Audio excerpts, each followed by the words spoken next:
Welcome to the Growing in Grace podcast, where you can listen in on some casual conversation about the good news of Jesus without all of the inconsistent religious double talk.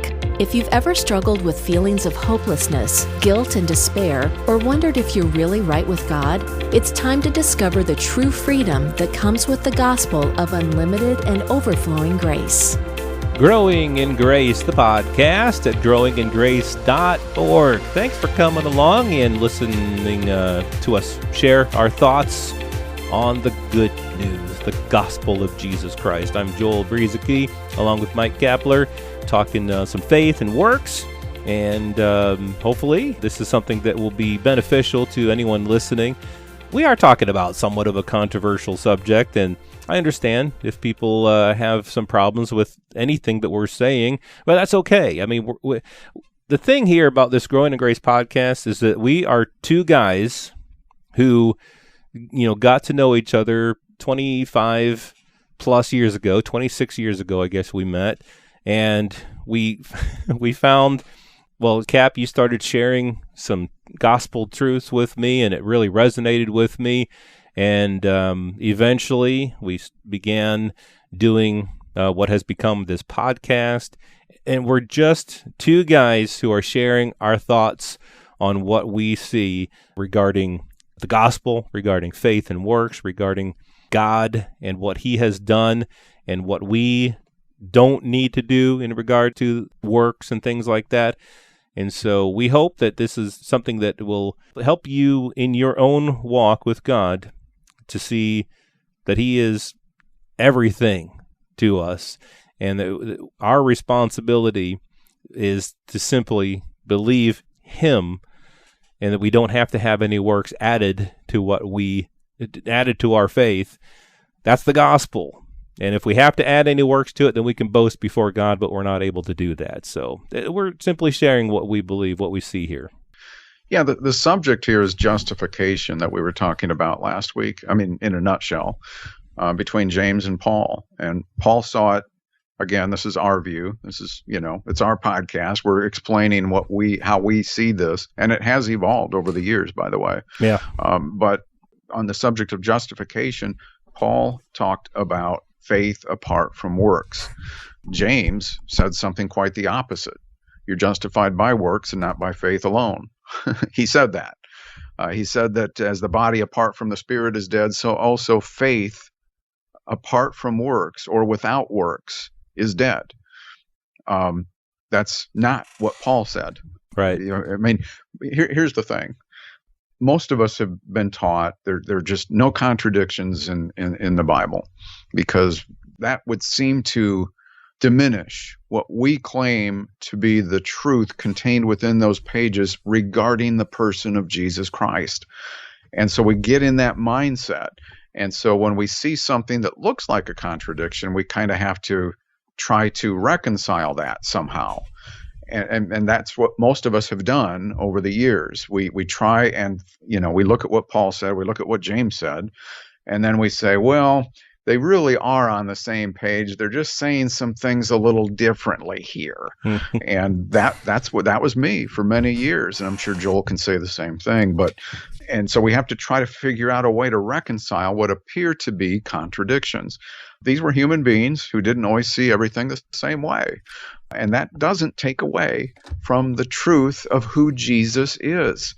I've talked before briefly, we need to be careful about becoming Bible worshipers, all right, instead of Jesus worshipers. Jesus isn't a book, all right? And the Word has been around long since even before there was a beginning. He has always existed. He was manifested. He became flesh, and he died in our place. The Bible hasn't always existed. I know we refer to the Bible a lot of times as the Word of God.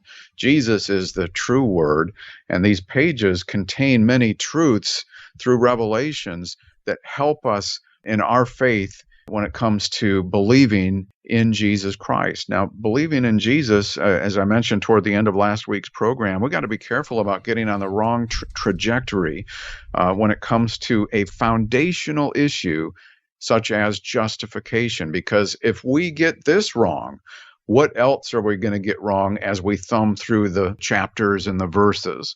A lot of us have a hard time agreeing on a lot of different things when it comes to theology, but we should all be able to rally and agree upon Jesus and how one is justified and made righteous. And we believe, as what we see in the writings of Paul, who is taught this by revelation through Jesus, we believe that it is by faith apart from works when it comes to justification.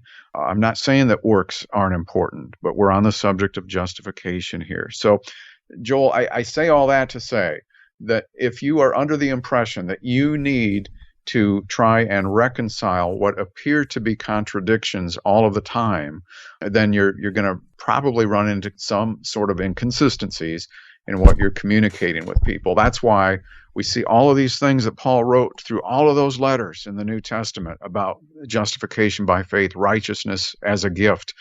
All of that's in there. And yet we still get the question, well, what about what James said in that one verse? That one verse, tripping people up, when we can stop and maybe just consider that they just didn't agree entirely on the subject of justification. Is it a big deal? Yes, it is. But that doesn't take away from who Jesus is. Exactly. Jesus is the point. And how is a person justified really? That is the point. To some people, it may shake their faith a little if we're suggesting that two people who wrote epistles in the Bible contradicted each other or didn't agree with each other. To me, that doesn't shake my faith. And I think what I said last time is that James wrote and taught what he believed at the time that he wrote and taught and believed it. And Paul wrote and taught what he believed when he wrote and taught and believed it. And that's okay, because in the early church, there were a lot of misunderstandings about what the gospel was and about what it took for a person to be justified. Like you say, the subject here is justification, and how is a person justified? We don't have to take away from the scriptures or say, Martin Luther didn't think that the book of James should even be in the Bible. If you hold to the view that we're holding, you can run with that if you want to. Martin Luther may very well have been right. Or another view is that you can just see that, okay, James and Paul didn't see eye to eye, and we see simply right here, point blank, they both write exactly what they believe, and to us it doesn't appear that they agree, and we can say that that's okay. That's what happened in the early church, and ever since then, like you say, there have been disagreements all throughout time. And so one interpretation that I've heard from other grace teachers, and this is fine too if you want to go with this, is that James was actually talking about the response of belief as the work. I've heard other teachers teach this, that, James was really just saying, using the examples of Rahab, the harlot, and also the example of Abraham, just to show, okay, so they had a work to show for their faith, but that points to us of the need to respond to faith, that we need to believe in Jesus. Even the demons believe, but we need to actually respond with actually believing Jesus, not just believing that he exists.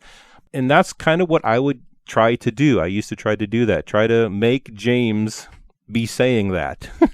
But really, when you look at what he says, something that you had pointed out, Cap, was that Paul, when he used the example of Abraham, he pointed to Genesis 15:6. Abraham believed God, and he counted it to him as righteousness. And that's it. He believed God. No works had been done at that time.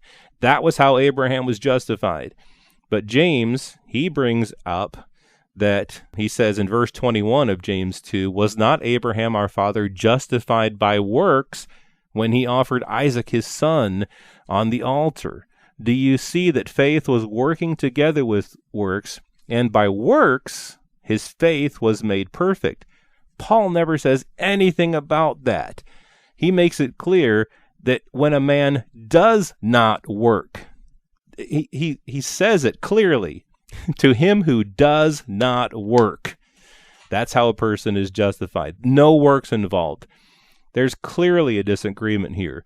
I mean, even if James is making another point, I liked the word that you used either earlier today or last time, that his summary, how James summarized what he was saying was that you see then that a man is justified by works and not by faith only. No matter what he said at the beginning, throughout chapter 2, he summed it up by saying, you see that a man is justified by works and not by faith only. And for as the body without the spirit is dead, so faith without works is dead. And what I have said all along for many years is that really the proof of faith isn't works. Because some people will say, well, the works just show that we're justified. Well, actually, the proof of faith is a person who is at rest in the fact that there are no works that they can do to be justified. That's how I see things, and I think that's how Paul saw things too. Like you said, works are not a bad thing. We're not against works, but the subject is how is a person justified, and I think Paul is clear that it's not by works, and I think James says something a little bit opposite of that.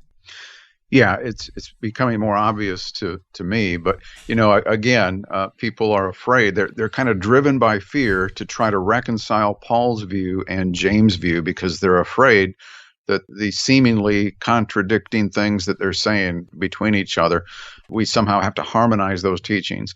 We don't want that disunity there between those letters of Paul and James because people fear that would cause the entire Bible to become untrustworthy.